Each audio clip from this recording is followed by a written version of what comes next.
मीठे बच्चे, तुम ड्रामा के खेल को जानते हो, इसलिए शुक्रिया मानने की भी बात नहीं है। प्रश्न: सर्विसेबल बच्चों में कौन सी आदत बिल्कुल नहीं होनी चाहिए? उत्तर है मांगने की। तुम्हें बाप से आशीर्वाद या कृपा आदि मांगने की ज़रूरत नहीं है। तुम किसी से पैसा भी नहीं मांग सकते। मांगने से मरना भला। तुम जानते हो ड्रामा अनुसार कल्प पहले जिन्होंने बीज बोया होगा वह बोएंगे। जिनको अपना भविष्य पद ऊंच बनाना होगा वो जरूर सहयोगी बनेंगे। तुम्हारा काम है सेवा करना। तुम किसी से कुछ मांग नहीं सकते। भक्ति में मांगना होता है, ज्ञान में नहीं। गीत: मुझको सहारा देने वाले ये दिल कहे तेरा शुक्रिया। शांति।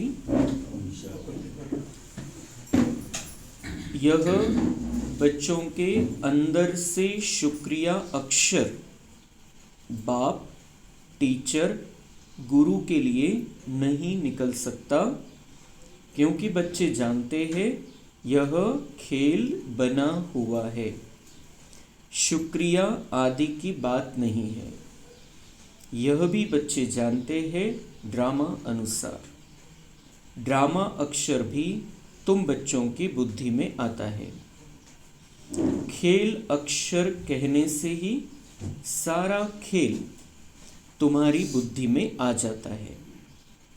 स्वदर्शन चक्रधारी तुम आप ही बन जाते हो। तीनों लोग भी तुम्हारी बुद्धि में आ जाते हैं। मूल वतन, सूक्ष्म वतन, स्थूल वतन। यह भी जानते हो अब खेल पूरा होता है। बाप आकर तुमको त्रिकालदर्शी बनाते हैं। तीनों कालों, तीनों लोकों, आदि मध्य अंत का राज समझाते हैं। नई दुनिया और पुरानी दुनिया ये सब तुम बच्चों की बुद्धि में है, परंतु औरों को भी यथार्थ समझाए, इस ईश्वरीय धंधे में लग जाए। हम आत्मा है, हमको बाप को याद करना है, इसमें मेहनत है। याद की यात्रा में रहने से शरीर की जैसे विस्मृति होती जाती। घंटा भर भी ऐसे अशरीरी होकर बैठो तो कितने पावन हो जाए। मनुष्य रात को कोई 6, कोई 8 घंटा नींद करते हैं तो अशरीरी हो जाते हैं ना। उस समय में कोई विकर्म नहीं होता है। आत्मा थक कर सो जाती है। ऐसे भी नहीं कोई पाप विनाश होते हैं, नहीं, वह है नींद। विकर्म कोई होता नहीं है। नींद न करे तो पाप ही करते रहेंगे। तो नींद भी एक बचाव है। सारा दिन सर्विस कर आत्मा कहती है मैं अब सोता हूँ अशरीरी बन जाता हूँ। तुमको शरीर होते अशरीरी बनना है। हम आत्मा इस शरीर से न्यारी शांत स्वरूप है। आत्मा की महिमा कभी नहीं सुनी होगी। आत्मा सत चित्त आनंद स्वरूप है। परमात्मा की महिमा गाते हैं कि सत्य है, चैतन्य है, सुख शांति का सागर है। अब तुमको फिर कहेंगे मास्टर। बच्चे को मास्टर भी कहते हैं। तो बाप युक्तियाँ भी बतलाते रहते हैं। ऐसे भी नहीं कि सारा दिन नींद करनी है, नहीं, तुमको तो याद में रहे पापों का विनाश करना है। जितना हो सके बाप को याद करना है। ऐसे भी नहीं बाप हमारे ऊपर रहम व कृपा करते हैं। नहीं, यह उनका गायन है, रहम दिल बादशाह। यह भी उनका पार्ट है, तमो प्रधान से सतो प्रधान बनाना। भक्त लोग महिमा गाते हैं, तुम्हें सिर्फ महिमा नहीं गानी है। बच्चे शांति में बैठे रहते हैं, टीचर आता है तो उठकर खड़े होते हैं, फिर बैठते हैं। यह बाप कहते हैं, मुझे तो पार्ट मिला हुआ है पढ़ाने का, सो तो पढ़ाना ही है। तुम बच्चों को उठने की दरकार नहीं, आत्मा को बैठ सुनना है। तुम्हारी बात ही सारी दुनिया से न्यारी है। बच्चों को कहेंगे क्या तुम उठो? नहीं, वह तो भक्ति मार्ग में करते, यहाँ नहीं। बाप तो खुद उठकर नमस्ते करते हैं। स्कूल में अगर बच्चे देरी से आते हैं तो टीचर या तो रूल लगाएंगे या बाहर में खड़ा कर देंगे, इसलिए डर रहता है टाइम पर पहुंचने का। यहाँ तो डर की बात नहीं, बाप समझाते रहते हैं, मुरलियाँ मिलती रहती है। बाप कहते हैं, तुमको गुह्य गुह्य बातें सुनाता हूँ, तुम अगर मुरली मिस करेंगे तो वह पॉइंट्स मिस हो जाएगी। यह है नई बातें जो दुनिया में कोई नहीं जानते। तुम्हारे चित्र देखकर ही चकित हो जाते हैं। कोई शास्त्रों में भी नहीं है, भगवान ने चित्र बनाए। तुम्हारी यह चित्रशाला है नई। ब्राह्मण कुल के जो देवता बनने वाले होंगे उनकी बुद्धि में ही बैठेगा। कहेंगे यह तो ठीक है, कल्प पहले भी हमने पढ़ा था, ज़रूर भगवान पढ़ाते हैं। तो बाबा हमारा टीचर है, और ऐसा टीचर है, ऐसा हमारा वो पिता है, ऐसा सद्गुरु है जो संपूर्ण निरहंकारी है। कोणत्याही प्रकारचा अहंकार त्याला नाही आहे, इतकं मोठं काम करून सुद्धा। तो वो कहता है कि तुम्हें मेरा शुक्रिया मानने की ज़रूरत नहीं। भक्ति मार्ग में शुक्रिया मानते हैं, अब तुम मेरे बच्चे बने हो, मेरा शुक्रिया मानने की ज़रूरत नहीं है। और जो मान सम्मान भक्ति में दिया जाता है उस तरीके का बनी। बाबा कहते हैं कि जब ब्रह्मा बाबा आते थे मुरली क्लास में तो कोई बच्चे उठकर खड़ा होने का प्रयत्न करते थे। बाबा कहते थे उठने की ज़रूरत नहीं है, मेरा काम है पढ़ाना, मैं आकर पढ़ाता हूँ। मुरली क्लास बाबांचं सगळ्यात महत्त्वपूर्ण रस्ता आहे की ज्याद्वारे तो आपल्याला देवता बनवतो। तर बाबा म्हणताय की हे मुरलीचं महत्त्व ठेवायला पाहिजे। इथं जे आहे बाबा म्हणताय की जो स्कूल में अगर कोई लेट आता है, स्कूल में कोई लेट आता है तो टीचर क्या करते थे, आता तर ते थोडंसं त्यांना कन्फ्युजन असतं की मुलांना शिक्षा द्यायची की नाही द्यायची, घरचे काय म्हणतील, घरचे भांडायला येतील। पण पहिले काय होतं की जर कोणी लेट झालं तर त्याला एक तर वर्गाच्या बाहेर उभे करायचे, नाही तर छडी द्यायची। बाबा ने कहा रूल लगाएंगे, मतलब छड़ी लगाते थे या क्लास के बाहर खड़ा करते थे। लेकिन यहाँ पर बाबा कहते हैं यहाँ पे वो डर नहीं है, और डर नहीं है तो फिर बस बाबा हमारा ही है। सबसे पहला क्या हो जाता है हमारा, ये जो हम भक्ति मार्ग से निकलकर ज्ञान में आते हैं तो सबसे पहले क्या होता है, एक भाई ने क्लास में बहुत सुंदर बताया था कि हमारा डर ही निकल जाता है। भक्ति में डर से डरते हैं तो सब कुछ टाइम पे करते, ये होना चाहिए, ऐसा ही होना चाहिए, इस तरीके से होना चाहिए। और जब हम ज्ञान में आते हैं तो सबसे पहली बात ये हो जाती हमारे जीवन में कि डर समाप्त हो जाता है, और डर समाप्त हो जाता है तो फिर वो ढीलापन भी आ जाता है। भक्ति मार्ग में तो कितना नियम से करते हैं, कायदे से करते हैं, सब कुछ समय पर होना चाहिए, जो कुछ भी मुहूर्त है उस पर होना चाहिए। यहाँ पर डर खत्म हो जाता है तो बाबा मेरा ये चलता है। तर म्हणजे बाबा यातून एक गहराईमध्ये घेऊन जात आहे आपल्याला कि मुरलीचं किती महत्त्व ठेवायचं है। समय पर आना है, समय से पहले, मुरली शुरू होने के पहले आना चाहिए, क्योंकि बाबा हमारी मन बुद्धि को पहले सेट करता है, शांत करता है, और फिर हम ये महावाक्य सुनने की कैपेसिटी हमारे अंदर आती है और अंदर जाती है बात। इसलिए महत्व बताते हैं बाबा मुरली क्लास शुरू होने के पहले आने का। तो बाबा कोई शिक्षा नहीं देते, लेकिन हमारा नुकसान हो जाता है।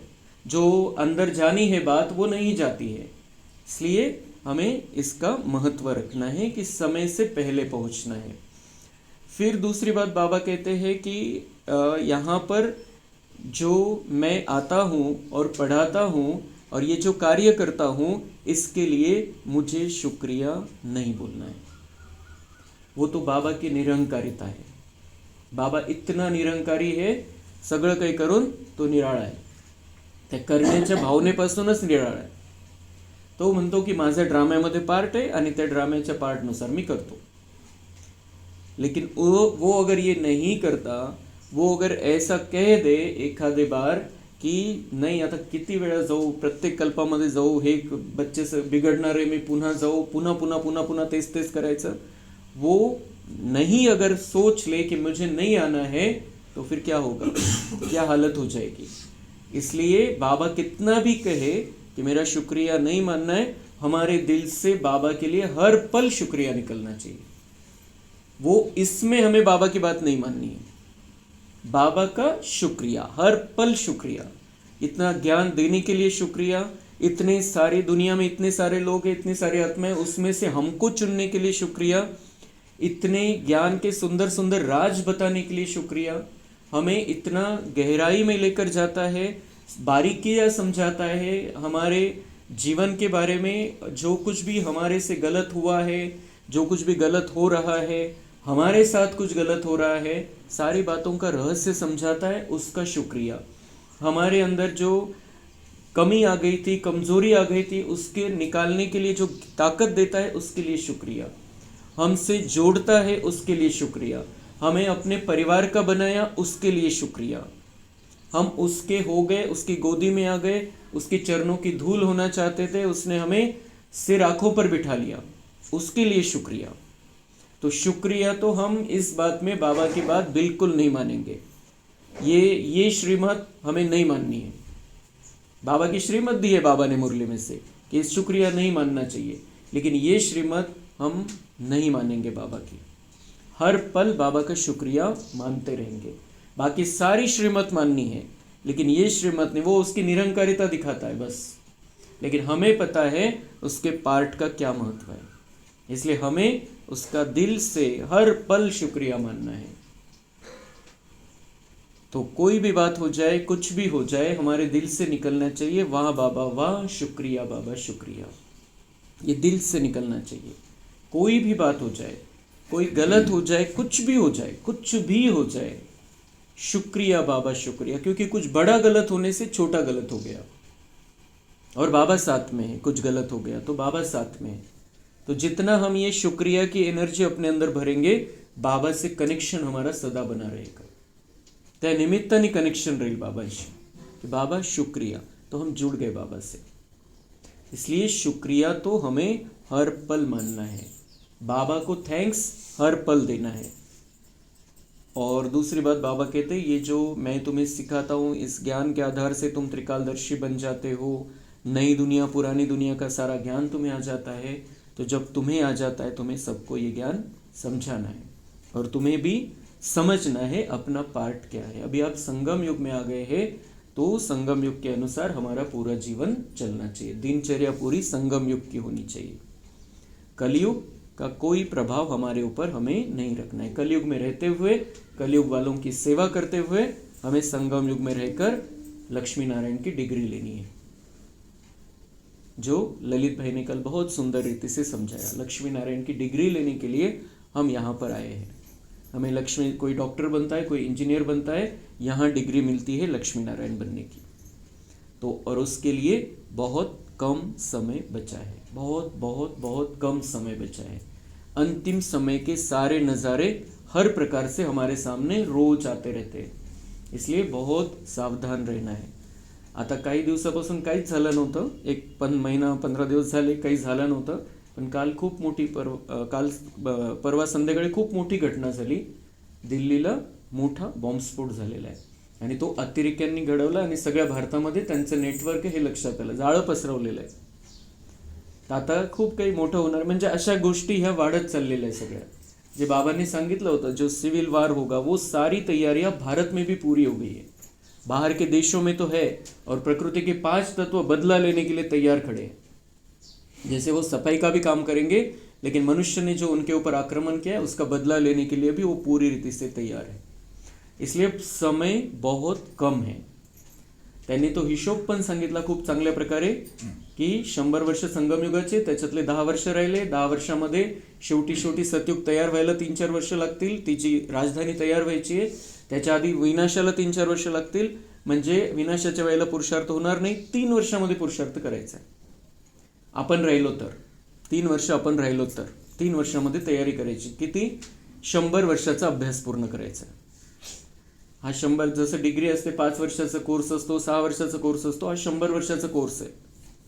आपण काही सगळ्या मुरले नाही केलेले आहे. सगळं बाबांनी जे ज्ञान दिलं सगळं नाही पोहोचलेलं आहे. आपण रोजचंच घेत नाही पूर्ण. तो वो 100 साल का पूरा सिलेबस है, उसको कवर करना है. इसलिए व्यर्थ में समय नहीं जाने देना है. अगर लक्ष्मी नारायण की डिग्री लेनी है तो, अगर राम सीता बनना है, त्रेता में आना है, तो फिर कुछ जरूरत नहीं. लेकिन हमें लक्ष्मी नारायण के लेवल का बनना है, राधा कृष्ण के साथ खेलना है, तो हमें बहुत बहुत गंभीरता से इस मार्ग पर चलना है. मग त्याच्यामध्ये सगळ्यात महत्त्वाची गोष्ट काय? अपने आप को आत्मा समझना. बाबा कह रहे अशरीरी होकर बैठो. 1 घंटा अशरीरी होकर बैठो. म्हणजे आपल्याला, आपण इतकं तर एकत्र एका वेळेला नाही होऊ शकत, पण ती प्रैक्टिस कि मैं आत्मा हूँ, मैं शरीर से अलग. तो ये 2 मिनट, 5 मिनट, 10 मिनट ऐसे बैठते बैठते 1 घंटे तक हमको इस प्रैक्टिस को लेकर जाना है. तो बाबा कह रहे 1 घंटा, अगर घंटा भर भी ऐसे अशरीरी होकर बैठो तो कितने पावन हो जाए, कितने पावन हो जाए. 1 घंटा अगर हम उस स्थिति में बैठेंगे, सारी दुनिया को भूलकर आत्मिक स्थिति में रहेंगे, बाबा से किरणें आती रहेगी, तो बाबा उन किरणों से हमको स्वच्छ बनाएगा, हमारे पाप कर्म धो देगा, हमारे अंदर का कचरा समाप्त हो जाएगा. 1 घंटा अगर बैठेंगे तो बाबा कह रहे कितने पावन हो जाएंगे. हम 1 मिनट जरा उसकी प्रैक्टिस करते हैं. इस शरीर में हमें आत्मा समझकर अपने आप को देखना है कि मैं आत्मा हूँ, शरीर के अंदर विराजमान, और बाबा से मेरे ऊपर किरणें आ रही. मैं आत्मा अंदर और बाबा से किरणें आ रही है, पवित्र सफ़ेद किरणें देखनी है हमें. बाबा से सफ़ेद किरणें आ रही है.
तो ये जो अनुभव होता है, सारा कचरा समाप्त हो जाएगा. अंदर से जो कुछ भी व्यर्थ चल रहा है वो समाप्त हो जाता है अगर हम इस स्थिति में स्थित हो जाए.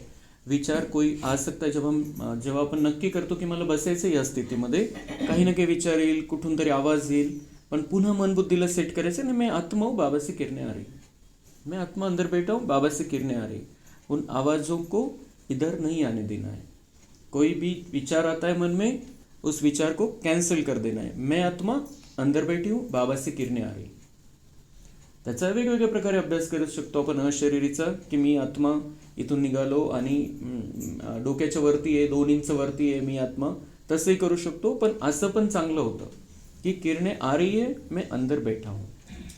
तो बाबा कहते हैं इससे कितने पावन हो जाएंगे आप। पावन हो जाएंगे मतलब पाप नष्ट हो जाएंगे, जो कुछ भी व्यर्थ आहे वो सारा समाप्त हो जाएगा. आणि 63 जन्माचं व्यर्थ साचलेलं आहे मध्ये, आत्ताच नाही, 63 जन्माचं व्यर्थचा कचरा साचलेला आहे. आणि म्हणून आपल्याला काही ते कशावरून ओळखायचं आपण, की काहीतरी वेगळंच स्वप्न पडतं जे आपल्या जीवनामध्ये चालूच नाही. कधी कधी काहीतरी वेगळंच येतं, काहीतरी स्वप्नामध्ये काहीतरी वेगळेच विचार, वेगळेच संकल्प चालतात. तो सारा 63 जन्मों का किचड़ा अंदर भरा है. आणि एखादी फाइल उघडून जाते आतल्या आत, तो वो नींद की अवस्था में होता है. नींद की अवस्था के बारे में बाबा कह रहे हैं कि नींद में पाप कर्म नहीं होते, लेकिन आत्मा परमात्मा से जुड़ती भी नाही आहे.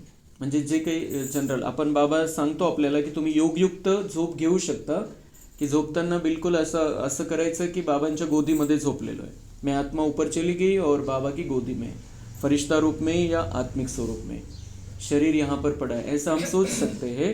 लेकिन पण जनरल बाबा म्हणताय की जी झोपेची अवस्था आहे त्याच्यामध्ये पापकर्म होत नाही. म्हणून असं नाही की झोपूनच राहायचंय, जेव्हा झोपलेले तेव्हा काही पाप करत नाही. म्हणजे एकदम झोप लागलेली है तो कोई प्रकार का पाप होता नहीं है. तो इसका मतलब ये नहीं कि सोकर रहना है हमको, तो हम कर्म योगी है, कर्म करना है. कर्म करत असताना पापमुक्त स्थितीमध्ये राहायचंय, अशरीरी स्थितीमध्ये राहायचंय, बाबांशी कनेक्शन पाहिजे कर्म करत असताना. और वो जो योग युक्त हम हो जाते हैं बाबा से, उससे हमारे पाप कर्म नष्ट होने वाले हैं, उससे हमारे अंदर दिव्यता आने वाली है, उससे हमारे अंदर दिव्य गुणों की धारणा होगी. नींद में क्या धारणा होगी गुणों की? वो तो शरीर को और आत्मा को विश्राम चाहिए, रेस्ट चाहिए, इसलिए हम सोते हैं.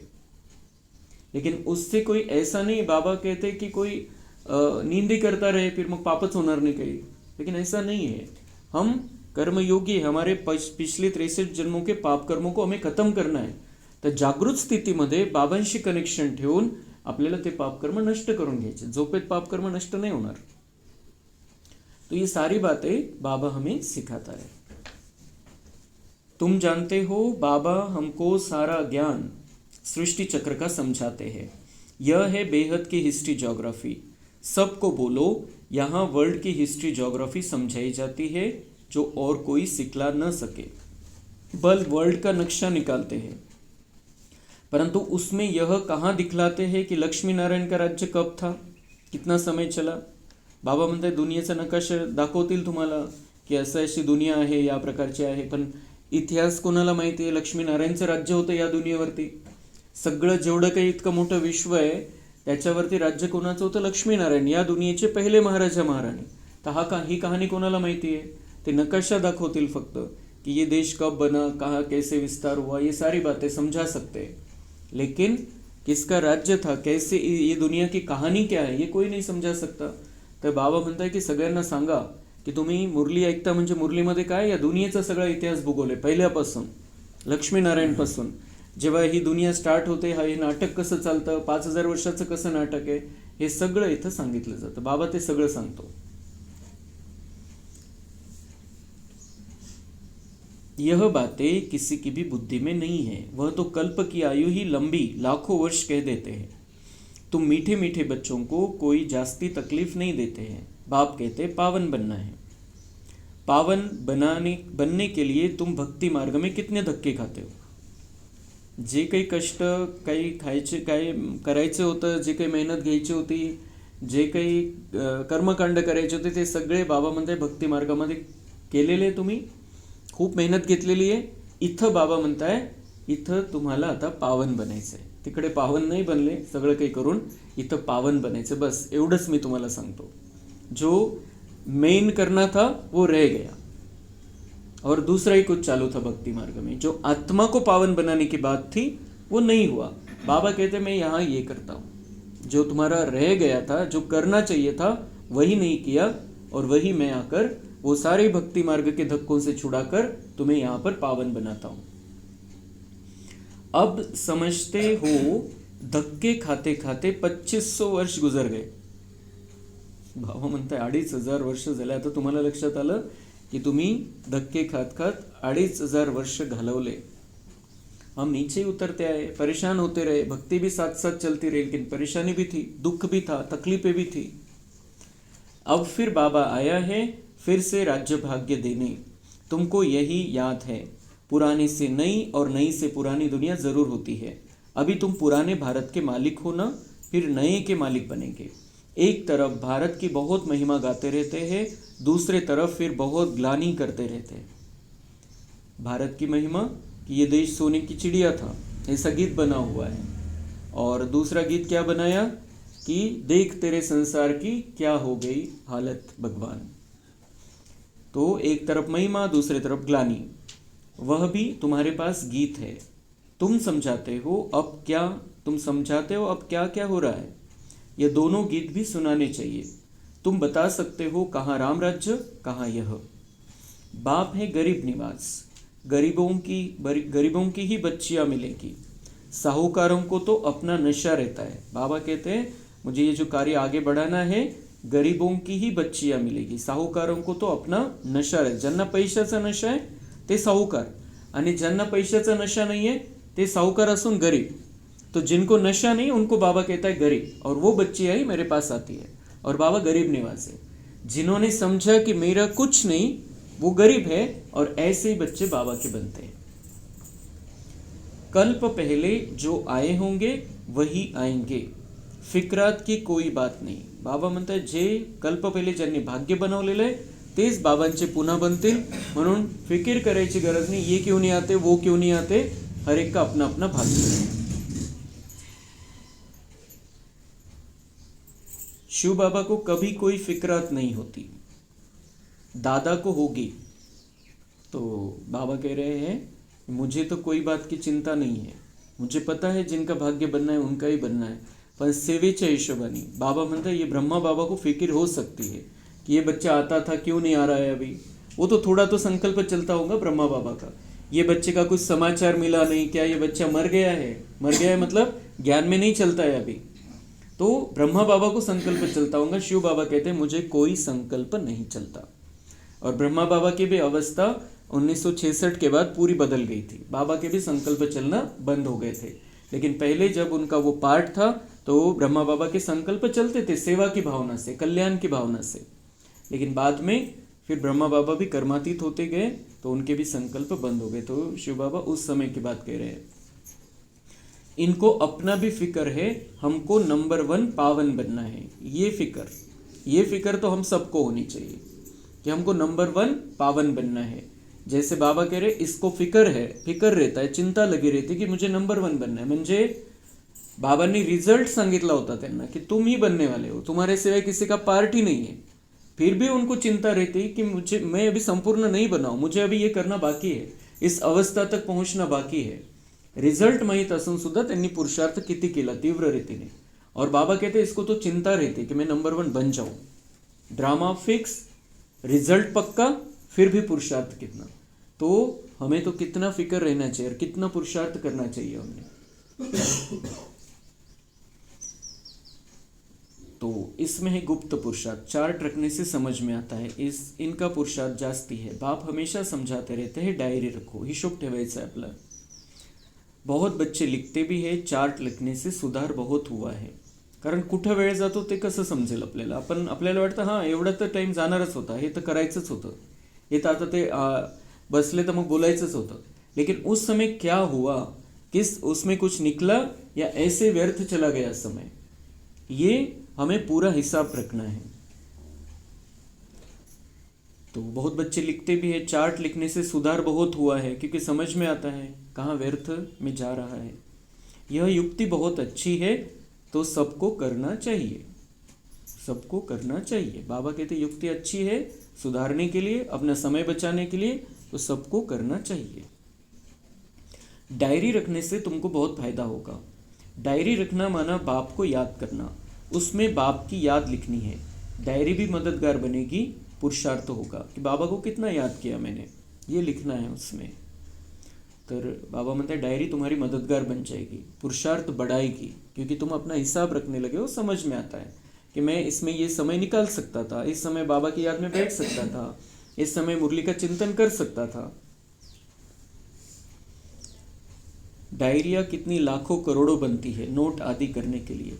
सबसे मुख्य बात तो यह है नोट करने की, यह कभी भूलना नहीं चाहिए। बाबा म्हणतात डायरीमध्ये नोट करायचं तर सगळ्यात पहिले नोट काय करा, कि मुझे डायरी लिखनी है, मुझे अपना हिसाब लिखना है, तो उसी समय डायरी में लिखना चाहिए। कोई पॉइंट समझ में आता है, उसी समय डायरी में लिखना है। रात को हिसाब किताब लिखना चाहिए, फिर डायरी में रात को हिसाब किताब लिख, एक ही डायरी में बाबा कहते सब कुछ कर सकते हो। रात में हिसाब किताब लिखो, दिन भर में कोई पॉइंट समझ में आता है ज्ञान का तो उसको लिखो, हमारा समय कहा जाता है उसको लिखो, रात में हिसाब किताब भी उसमें लिखो, फिर बाबा को लेटर लिखना है तो उसी डायरी में लिख सकते हैं। मतलब हमारे पुरुषार्थ में वो हमारा दोस्त बन जाएगी डायरी। तो हिसाब किताब लिखना चाहिए, फिर मालूम पड़ेगा यह तो हमको घाटा पड़ रहा है, क्योंकि जन्म जन्मांतर के विकर्म भस्म करने हैं। बाप रास्ता बताते हैं, अपने ऊपर रहम या कृपा करनी है। टीचर तो पढ़ाते हैं, आशीर्वाद तो नहीं करेंगे। आशीर्वाद, कृपा, रहम आदि मांगने से मरना भला। कोई से पैसा भी नहीं मांगना चाहिए। बच्चों को सख्त मना है। बाप कहते हैं ड्रामा अनुसार जिन्होंने कल्प पहले बीज बोया है, वर्षा पाया है, वह आप ही करेंगे। तुम कोई काम के लिए मांगो नहीं, नहीं करेगा तो नहीं पाएगा। मनुष्य दान पुण्य करते हैं तो रिटर्न में मिलता है ना। राजा के घर या साहूकार के पास जन्म होता है। जिनको करना होगा वह आप ही करेंगे, तुमको मांगना नहीं है। कल्प पहले जिन्होंने जितना किया है ड्रामा उनसे कराएगा, मांगने की क्या दरकार है। बाबा तो कहते रहते हुंडी भरती रहती है सेवा के लिए। हम बच्चों को थोड़ी कहेंगे पैसा दो। भक्ति मार्ग की बात ज्ञान मार्ग में नहीं होती। जिन्होंने कल्प पहले मदद की है वह करते रहेंगे, आपे ही कभी मांगना नहीं है। बाबा कहते बच्चे चंदा चीरा तुम इकट्ठा नहीं कर सकते। यह तो सन्यासी लोग करते हैं। भक्ति मार्ग में थोड़ा भी देते हैं, उसका रिटर्न में एक जन्म के लिए मिलता है। यह फिर है जन्म जन्मांतर के लिए। तो जन्म जन्मांतर के लिए सब कुछ दे देना अच्छा है ना। इनका तो नाम भोला भंडारी है। तुम पुरुषार्थ करो तो विजय माला में पिरोए जा सकते हो। भंडारा भरपूर, काल कंटक दूर है। ये बैलेंस समझना है।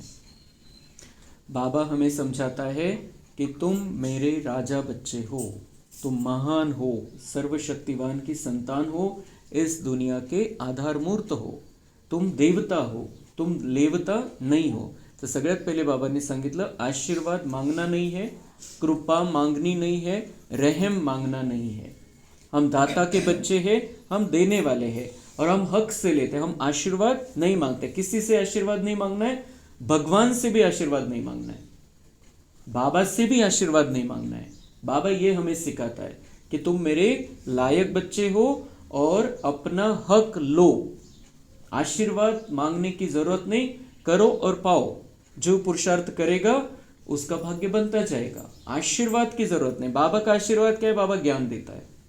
ये बाबा का आशीर्वाद है, बाबा की कृपा है, बाबा ज्ञान देता है, रहम की दृष्टि रखता है हम पर। तो ये आशीर्वाद हम ले ही रहे, रोज हर पल ले रहे हैं। लेकिन बाबा से बाबा ये कर दो, ऐसा हो जाना चाहिए, वैसा हो जाना चाहिए, इस बात के लिए आशीर्वाद दे दो, उस बात के लिए आशीर्वाद दे दो, आप कहोगे, आपकी इच्छा होगी तो हो जाएगा। ये सब बातों से हमें निकल जाना है पार। ये भक्ति मार्ग में करते थे हम। मग दूसरी गोष्ट, महत्वाची गोष्ट है पैसा। पैसा बाबा कहते हैं भक्ति मार्ग जैसा तुम मांग नहीं सकते हो। तो ये आशीर्वाद, कृपा या पैसा मांगने से मरना भला। बाबा कहते हैं तुम बच्चे भगवान के बच्चे हो, तुम मांग नहीं सकते हो कि आपको इतना देना है, आपको इतना देना है, आप इतना दो, आप उतना दो। ये हम इस तरीके से भी नहीं कर सकते हैं और कोई किसी के सामने हाथ भी नहीं फैला सकते हैं कि आपको देना चाहिए इतना। बाबा हमें ये सिखाता है कि तुम्हें तुम परिवार हो और परिवार को चला सकते हो। परिवार में मांगते थोड़ी, हम करते हैं खुद से कि ये जरूरत है परिवार की, तो परिवार के लिए मुझे देना है। परिवार में सबका सहयोग की जरूरत होती है, तो वो हम कर सकते हैं। जैसे अभी समझो कुछ काम करना है हमें, या सेंटर को चलाना है, अभी सेंटर पे खर्चा रहता है, लाइट बिल देना है, ये देना है, वो देना है, तो हमारा परिवार है। तो अभी काही कुठं कुठं काय असतं की म्हणजे बऱ्याचशा सेंटरवरती अशी पद्धत आहे की प्रत्येकाने ठरवून घेतलेलं आहे आपलं आपलं की मी 500 रुपये महिना देईल, मी 1000 रुपये महिना देईल, मी 2000 रुपये महिना देईल, मी 300 रुपये महिना देईल, तो वो देते हैं या फिर अपना भंडारे में रोज का डालते हैं, नियम से डालते हैं या महीने का फिक्स करके डालते हैं, कारण कभी केलं कभी नहीं केलं ऐसा होता है, इसलिए फिक्स कर लेते हैं। तो ये बहुत से सेंटर पर ये सिस्टम कि हम चला रहे हैं इस परिवार को, ये कोई ऊपर से पैसा नहीं आता है, हम अपने परिवार को चला रहे हैं। तो लेकिन ऐसा मांगनी नहीं कि आपको इतना ही देना है, इतना ही करना है। हमको समझ में आता है आता काही काम करायचं आहे, आपल्याला काही मोठं काम करायचं आहे, मोठा हॉल बनवायचं आहे, तर सगळ्यांच्या सहयोगानेच होईल। तो जो हमारा ज्ञान सरोवर बना, जो हमारे कई कई म्यूजियम बनते हैं, तो सबके सहयोग से ही ये सब संभव होता है, सगळे मिळूनच करतात। पण असं नाही की आपण काही दानाच्या पावत्या घेऊन फिरतोय की आप दे दो, आप दे दो, आप दे दो, आपको इतना देना है, आपको इतना देना है। तर परिवारामध्ये आपण सांगू शकतो की हे काम आपल्याला करायचं आहे आणि ज्याला जे सहयोग द्यायचा तो देऊ शकतो, दिलं तर चांगलं, नहीं दिलं तर ठीक। जिसको देना होगा, जिसने कल्प पहले दिया है वो ऑटोमेटिक देगा। जिसको सहयोग देना है, जिसने किया है कल्प पहले, वो ऑटोमेटिक करेगा। हमें मांगना नहीं है। ही जी मागणं आहे, भीक मागण्यासारखं, बाबा कहते वो मांगने से मरना भला। जिसको समझ में आता है वो ऑटोमेटिक करेगा, अपना भाग्य बनाएगा। जिसने कल्प पहले बीज बोया है, ये हम बीज बोते हैं जिसका रिटर्न हमें नई दुनिया में प्राप्त होता है, वो उसका फल जो है नई दुनिया में मिलता है। बीज हम यहाँ बोते हैं।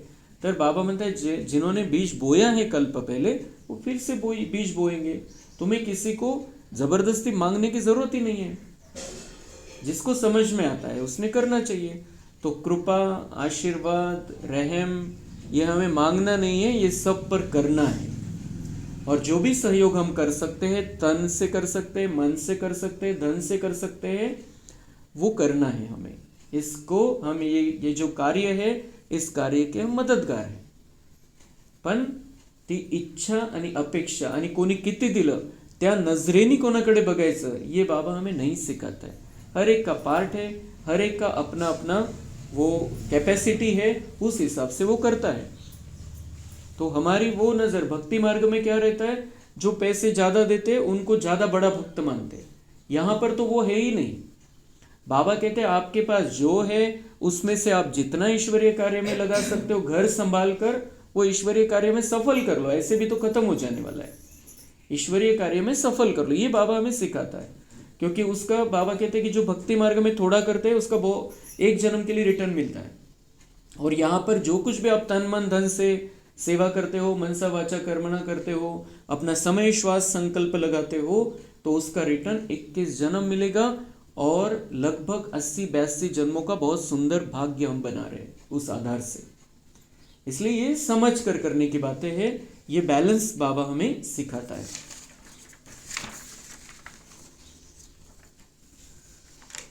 तुम्हारा आधा कल्प बहुत छी पास हुआ है, म्हणजे विकारामध्ये गेलेला आहे।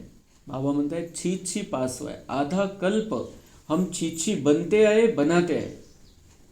काम, क्रोध, लोभ, मोह, अहंकार से छी बनते आए, वही वाइब्रेशन फैलाते आए। तो बाबा म्हणताय 2500 वर्ष, अर्धा कल्प या गंदगीमध्ये तुमचा गेलेला आहे। अब तो स्वच्छता में रहना है, अब तो मन से, शरीर से स्वच्छ रहना है।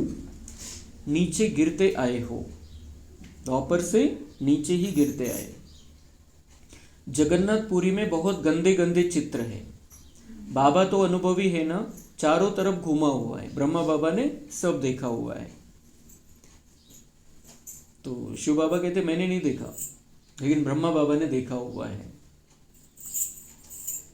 गोरे से सावरा बना है, गांव में रहने वाला था। ब्रह्मा बाबा गांव में रहने वाला था। गोरे से सांवरा बना है, गांव में रहने वाला था। वास्तव में ये सारा भारत गांव है, तुम गांव के छोरे हो। हम कौन हैं? ये सारा भारत। बाबा म्हणता है ये राजधानी थी, बहुत सुंदर सतयुग था, भी जैसे गाव हो गया है। जैसे गावामध्ये विकास नसतो वगैरे वगैरे प्रॉब्लेम असतात, तसं बाबा म्हणता है ये भारत अब गांव हो गया है त्या राजधानीच्या तुलनेमध्ये। और हम कौन है? सब गांव के छोरे हैं। और गांव के छोरों को चुन चुन कर बाबा राजकुमार बना रहा है, राजा बना रहा है। तुम गांव के छोरे हो, अब तुम समझते हो हम विश्व के मालिक बनते हैं। ऐसे मत समझना हम तो बॉम्बे में रहने वाले हैं। बाबा बॉम्बे के बच्चों को कह रहे हैं ते भूषण नका दाखो कि हमें मुंबई वाले बॉम्बे में रहने वाले हैं, मतलब किसी भी शहर में रहने वाले उनको नशा रहता है, तुम्हें गावतले गावरान गावठी, वो इस तरीके से बात करते। बाबा बॉम्बे वालों का नाम लेके समझा रहे हैं कि ऐसा मत समझना, हम तो बॉम्बे में रहने वाले हैं। बॉम्बे भी स्वर्ग के आगे क्या है? कुछ भी नहीं। जो हमारी दुनिया बन रही है उसके आगे ये बॉम्बे जो दिखाई देता है ऊपर का तामझाम, बाबा कह रहे कुछ भी नहीं है उसकी तुलना में, एक पत्थर भी नहीं। त्याच्या तुलनेमध्ये बाबा म्हणता है एक पत्थर भी नहीं जो हमारी दुनिया बन रही है। हम गांव के छोरे निधन के बन गए, अब फिर हम स्वर्ग के मालिक बन रहे हैं, तो खुशी रहनी चाहिए। नाम ही है स्वर्ग। कितने हीरे जवाहरात महलों में लगे रहते हैं, हमारे महलों में कितने हीरे जवाहरात लगे रहते हैं। और अभी क्या है, बॉम्बे देखो, दिल्ली देखो, या कोई भी शहर देखो दुनिया का, हमारा कैसा होगा? हमारे महलों में हमारे महल होंगे और महलों में हीरे जवाहरात लगे हुए होंगे। सोमनाथ का मंदिर ही कितना हीरे जवाहरातों से भरा हुआ था, मतलब द्वापर में जो बनाया वो, तो सतयुग त्रेता में क्या होगा? पहले पहले शिव का मंदिर ही बनाते, कितना साहूकार था। अभी तो भारत गांव है, सतयुग में बहुत मालामाल था। यह बातें दुनिया में तुम्हारे सिवाय कोई भी नहीं जानते। तुम कहेंगे कल हम बादशाह थे, आज फकीर है, फिर विश्व के मालिक बनते हैं। तुम बच्चों को अपने भाग्य पर शुक्रिया मानना चाहिए। हम पद्मा पदम भाग्यशाली, मतलब बाबा कह रहे मेरा शुक्रिया मत मानो, लेकिन अपने भाग्य पर शुक्रिया मानो। अपने भाग्य पर शुक्रिया मानो कि मैं कितना भाग्यवान आत्मा हूँ, वाह मेरा भाग्य।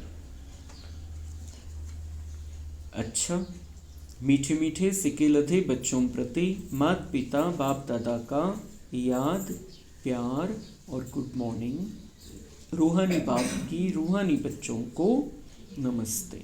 हम रूहानी बच्चों की रूहानी बाप दादा को याद, प्यार, गुड मॉर्निंग, नमस्ते। वहाँ बाबा वहाँ, शुक्रिया बाबा शुक्रिया। इतना बोलने के बाद भी सारी दुनिया में किसी ने भी छोड़ा नहीं आज तक बाबा को शुक्रिया बोलना। बाबा ने 3 बार मुरली में कह दिया कि मेरा शुक्रिया नहीं मानना है, लेकिन किसी ने ये बात बाबा की मानी नहीं और मानेंगे भी नहीं। धारणा के लिए मुख्य सार है, विकर्मों से बचने के लिए इस शरीर में रहते अशरीरी बनने का पुरुषार्थ करना है। याद की यात्रा ऐसी हो जो शरीर की विस्मृति होती जाए। ज्ञान का मंथन कर आस्तिक बनना है। मुरली कभी भी मिस नहीं करनी है। अपनी उन्नति के लिए डायरी में याद का चार्ट नोट करना है। वरदान है, रूहानी शक्ति को हर कर्म में यूज करने वाले युक्ति युक्त जीवन मुक्त भव। इस ब्राह्मण जीवन की विशेषता है ही रूहानियत। रूहानियत की शक्ति से ही स्वयं को या सर्व को परिवर्तन कर सकते हो। इस शक्ति से अनेक प्रकार के जिस्मानी बंधनों से मुक्ति मिलती है, लेकिन युक्ति युक्त बन हर कर्म में लूज होने के बजाय रूहानी शक्ति को यूज करो। मनसा वाचा और कर्मणा तीनों में साथ साथ रूहानियत की शक्ति का अनुभव हो। जो तीनों भी युक्ति युक्त हो है वो ही जीवन मुक्त है। जो तीनों में युक्ति युक्त है वही जीवन मुक्त है।